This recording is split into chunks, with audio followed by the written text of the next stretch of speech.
25% de chance. La foudre tombe devant nos pieds. Un effrayant trou noir. L'avenir est réduit à néant. Pourtant, à cet instant terrible, notre instinct de survie prend le dessus durant quelques secondes, brèves mais décisives. Non, nous ne voulons pas de diagnostic prénatal. Nous voulons ce bébé. C'est la vie. Une minuscule petite lumière dans un horizon d'ébène. La discussion se poursuit, sans nous. Nous n'avons plus la force. Nous sommes ailleurs, nulle part. Maintenant, il va falloir se lever et quitter la pièce. Ça peut paraître anodin, c'est pourtant l'une des choses les plus difficiles à faire. Car ce geste nous replonge brutalement dans le présent, dans notre vie où désormais plus rien n'est comme avant. C'est symbolique. Il faut nous relever après le choc et continuer à vivre. Un premier pas. Un petit pas, mais un pas. Nous nous séparons devant le bâtiment de l'hôpital, hagard, anéanti, vidé. Loïc repart travailler. Rien ne nous avait laissé présager un tel cataclysme. Je rentre à la maison comme un automate. Et là, à peine la porte poussée, je l'aperçois. Thaïs. Elle est debout dans l'entrée, avec son grand sourire, ses joues roses, son air malicieux, ses cheveux blonds. Elle est là, toute heureuse, rayonnante, espiègle, confiante. Et aujourd'hui, mercredi 1er mars, c'est son anniversaire. Elle a 2 ans. Thaïs est une petite fille comme les autres. Ou du moins l'était-elle encore 1 heure auparavant.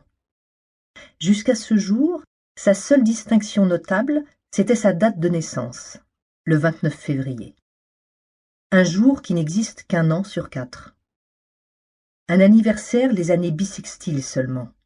Ça enchante Loïc. Il clame avec bonheur que sa fille vieillira moins vite. Voilà, c'est sa seule singularité.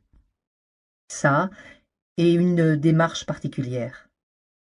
Un pas adorable, mais un peu hésitant.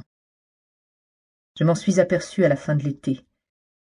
J'aime regarder les traces des petits pieds sur le sable mouillé. Et là, sur une plage tiède de Bretagne, j'ai constaté que Thaïs marchait d'une manière spéciale. Son pouce tourne vers l'extérieur. Mais bon, elle marche, c'est l'essentiel. Elle a peut-être un vague problème de pied plat, tout au plus. Par acquis de conscience, à l'automne nous allons voir un orthopédiste. Il ne décèle rien et nous conseille d'attendre 1 an pour voir si les choses rentrent d'elles-mêmes dans l'ordre. Mais 1 an, c'est long pour des parents. Et puis, 2 avis valent mieux qu'1. Rendez-vous est pris dans un hôpital pour enfants. Là, le constat est identique. Pas de problème, du moins orthopédique, annonce le médecin. Voyez quand même un neurologue, il peut avoir une explication. Nous ne nous inquiétons pas. Nous savons que Thaïs n'a rien de grave. Ça se verrait sinon. Octobre touche à sa fin. Nous sommes comblés d'un bonheur insolent. Après Gaspard, qui aura bientôt 4 ans, et Thaïs, nous attendons un 3e bébé pour la mi-juillet. D'ici là, nous aurons déménagé dans un appartement plus spacieux. Nos vies professionnelles nous épanouissent, et nous nous aimons. Bref, la vie nous sourit. S'il n'y avait ce petit pied que Thaïs s'évertue à tourner en marchant. La neurologue ne peut nous recevoir avant la fin de l'année. Nous ne sommes pas pressés.